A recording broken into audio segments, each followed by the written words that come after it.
Steel bank అనే ఆలోచనకు ఏ ఆలోచన చేసినా ఏ కార్యక్రమం చేయాలన్నా సమయం ఉండాలి, సంకల్పం ఉండాలి, సొమ్ము కూడా ఉండాలి.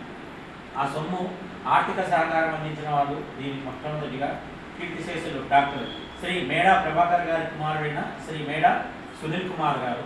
అదేవిధంగా మా అబ్బాయి నందకిషోర్ సాఫ్ట్వేర్గా పనిచేస్తున్న ఆ అబ్బాయి.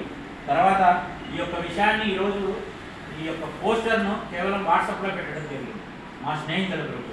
వెంటనే Gutluri Muralidhar Gupta retired Vysya bank officer, అతను కూడా 10,000 రూపాయలు పంపడం జరిగింది.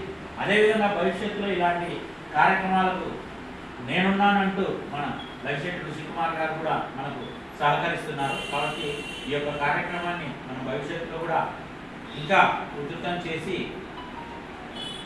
మనం ముందుకు పోవాలి. ఈ ప్లాస్టిక్ను నిషేధించడానికి ఈనాటి ఈ యొక్క ప్రాజెక్టు మనం ఈరోజు మొదలుపెట్టడానికి సహకరించడమే కాకుండా తమ విలువైన సమయాన్ని మనకిచ్చినందుకు ఋషికుమార్ గారి వారి శ్రీమతి గారికి వీళ్ళందరికీ కూడా మరొక్కసారి ధన్యవాదాలు తెలుపుకుంటూ జై హింద్.